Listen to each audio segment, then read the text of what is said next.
Hello नमस्ते वीवा love you मेरा guys and welcome back to PMFN channel. आज हम लोग बात करने वाले हैं एक एडवेंचरस मूवी के बारे में जिसको देखकर तुम्हें भी बहुत मजा आएगा।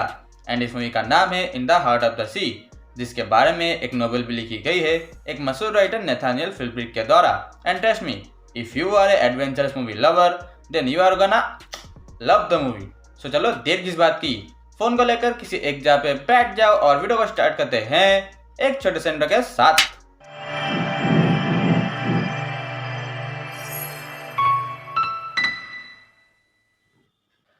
इस मूवी की कहानी जो है वो टेक प्लेस करती है मान लो 1700 साल में या फिर मान लो 1800 साल में, जहाँ पर लोगों को ये तक नहीं पता था कि तुम जमीन के अंदर से भी तेल बाहर निकाल सकते हो।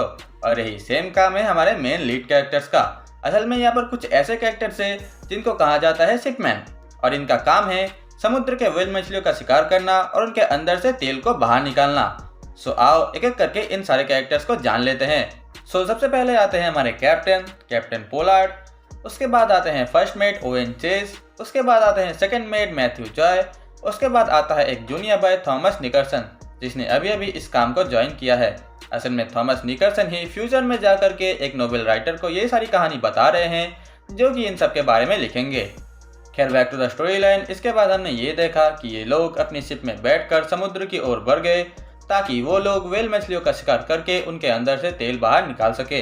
पहले के दिनों में तो इनका काम बहुत ही जोरों शोरों से चल रहा था। इन्होंने कुछ व्हेल मछलियों का शिकार भी किया, बट सडनली एक दिन उनका सामना हुआ एक बहुत ही बड़े और खतरनाक व्हाइट व्हेल मछली से, जिन्होंने इनकी पूरे शिप को ही तबाह कर दिया और बहुत सारे लोग तो जख्मी भी हो गए थे।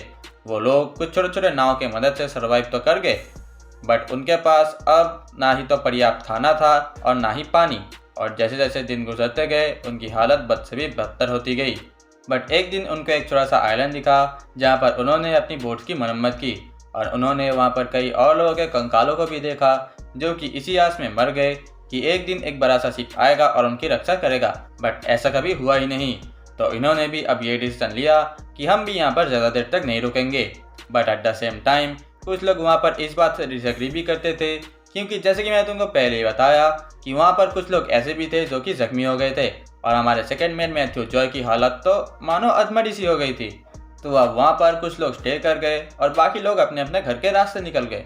पर उनका ये रास्ता भी बहुत ही मुश्किल था, क्योंकि उनको ये तक नहीं पता था कि वो सही दिशा में जा रहे हैं या फिर गलत दिशा में, और उनके पास कुछ खाने के लिए भी नहीं था। इसी के कारण उनके सारे लोग एक एक करके मरने लगे और मजबूरन उनको अपने दोस्तों को ही खाना पड़ा ताकि वो लोग ज़्यादा देर तक सरवाइव कर सके। एंड इसी तरीके से उन्होंने अपने आप को कई महीनों तक जिंदा रखा एंड फाइनली उनको एक बड़े शिप ने रेस्क्यू कर लिया। वो लोग कुछ दिनों तक उनके साथ रहे एंड फुल्ली रिकवर्ड हो जाने के बाद वो लोग अपने अपने घर वापस आ गए, और घर वापस आते ही मिस्टर चेज ने एक बोट उस आइलैंड पर भेजा। बट तब तक बहुत ही देर हो चुकी थी क्योंकि मैथ्यू जॉय मर चुके थे, but somehow the other members were alive, तो उन्होंने उनको भी रेस्क्यू कर लिया। एंड मूवी के लास्ट में एकदम लास्ट में हमको पता चला कि वहाँ पर अब ये र्यूमर फैल रही है कि कुछ लोगों ने ज़मीन के अंदर से भी तेल की खोज की है। एंड इसी के साथ इस शानदार मूवी को एंड किया जाता है। देखो फर्स्ट ऑफ ऑल तो मैं यही कहना चाहूँगा कि the movie was awesome in every possible way. इसकी स्टोरी टेलिंग, इसके वीएफएक्स, इसके बैकग्राउंड म्यूजिक, हर तरीके से ये मूवी अच्छी थी। और यहाँ पर मेरी मानो तो हर एक एक्टर ने अपनी एक्टिंग बहुत ही अच्छी तरीके से की है, जहाँ पर मेरे दो फेवरेट कैरेक्टर्स भी हैं। सबसे पहले आते हैं मिस्टर ग्लीसन, जिन्होंने यहाँ पर ओल्ड थॉमस निकलसन का कैरेक्टर प्ले किया है। जिस तरीके से वो इन मोमेंट्स को लेकर ट्रॉमेटाइज थे, उनकी एक्टिंग बहुत ही अच्छी थी। एंड इसके बाद आते हैं हमारे क्रिस हेम्सवर्थ, जिन्होंने यहाँ पर फर्स्ट मेट ओवेन चेस का रोल निभाया है, जो कि एक शानदार कैप्टन होने का तजुर्बा भी रखते हैं। एंड वो आखिर तक अपने ज़िंदगी के लिए लड़ते रहे। बट असल में देखा जाए तो क्या है ये ज़िंदगी? लम्हों की एक किताब है ज़िंदगी, सांसों और ख्यालों की हिसाब है ज़िंदगी, कुछ ख्वाहिशें पूरी, कुछ ज़रूरतें अधूरी। बस इन्हीं सवालों का जवाब ही तो है ये ज़िंदगी। क्योंकि देखो उस बीच समुद्र में उनको 99% तक ये पता था कि वो अब मरने वाले हैं, बट उनके उस 1% होप ने उनको जिंदा रखा और वो घर वापस लौट आए। एंड लास्टली अगर हम बात करें वीएफएक्स की, जो कि बहुत ही ग्रेट थी, एंड यहाँ पर कुछ अगर मिस्टेक्स भी हैं तो तुम उनको आंखें बंद करके नज़रअंदाज कर सकते हो। तो या दैट्स द मूवी। अब तुम भी जाओ ये वाली मूवी अपने दोस्तों के साथ देखो और मज़े करो। बट हाँ, जाते जाते इस वीडियो को एक लाइक ज़रूर कर देना, क्योंकि मैं तुम्हें ऐसे नहीं जाने दूंगा।